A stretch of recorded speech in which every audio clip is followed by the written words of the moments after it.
सांख्य योग, ज्ञान और कर्म का अद्भुत संदेश। कुरुक्षेत्र के विशाल मैदान में घंटों से युद्ध की तैयारी हो रही थी। दोनों ओर सेनाएं सज चुकी थीं, शंख बज चुके थे और हवा में युद्ध की गूंज फैल चुकी थी। ठीक उसी समय अर्जुन, पांडवों के महान धनुर्धर, अपने रथ पर खड़े होकर सामने मौजूदा परिस्थिति को देखने लगे। उन्होंने देखा, सामने भीष्म पितामह, जिन्हें वे बचपन से दादा की तरह मानते थे, द्रोणाचार्य, जिनसे उन्होंने धनुर्विद्या सीखी थी, और उनके अपने गुरु, भाई, रिश्तेदार, मित्र सब खड़े हैं, युद्ध के लिए तैयार। यह दृश्य देखकर अर्जुन का हृदय कांप उठा। अर्जुन का मोह और दुख, अर्जुन का शरीर ढीला पड़ गया। हाथ में रखा गांडीव धनुष गिरने लगा। आंसू आंखों में उमड़ आए। उन्होंने श्री कृष्ण से दुख भरे स्वर में कहा, कृष्ण, मैं इन अपने ही लोगों पर बाण कैसे चला सकता हूँ? इनको मारकर हमें क्या मिलेगा? युद्ध का यह नतीजा चाहे कुछ भी हो, मैं ऐसे विजय, राज्य, सुख किस काम के?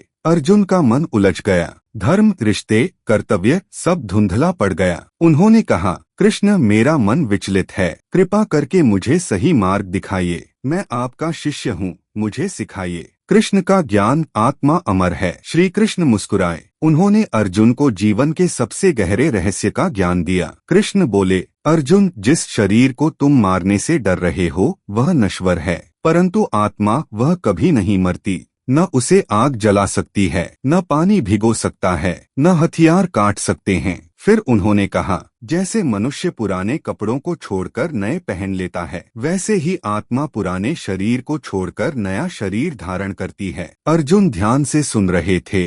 उनके मन में थोड़ी स्थिरता आने लगी। धर्म और कर्तव्य का संदेश। कृष्ण ने आगे कहा, अर्जुन, तुम एक क्षत्रिय हो। तुम्हारा धर्म अन्याय और अधर्म के विरुद्ध लड़ना है। कर्तव्य से पीछे हटना पाप है। कृष्ण ने जीवन का अत्यंत महत्वपूर्ण सिद्धांत समझाया। तुम्हारा अधिकार केवल कर्म करने में है, फल में नहीं। तुम फल की चिंता मत करो, निष्काम होकर संभाव से अपना कर्तव्य करो। अर्जुन गहरे सोच में डूब गए। अगर कर्तव्य ही सबसे महत्वपूर्ण है तो उन्हें भावनाओं के मोह को छोड़ना होगा। समत्व योग, संतुलन ही सबसे बड़ा बल। कृष्ण ने उन्हें सिखाया कि जिस मनुष्य का मन सुख दुख में, लाभ हानि में, जीत हार में समान रहता है, वही सच्चा योगी है। युद्ध में अर्जुन का मन दुखी था क्योंकि वे केवल रिश्ते देख रहे थे। कृष्ण ने उन्हें आत्मा, धर्म और संतुलन का मार्ग दिखाया। अर्जुन का नया संकल्प। अब अर्जुन का भ्रम मिटने लगा। उनके चेहरे पर दृढ़ता लौट आई। उन्होंने कृष्ण के चरणों में झुककर कहा,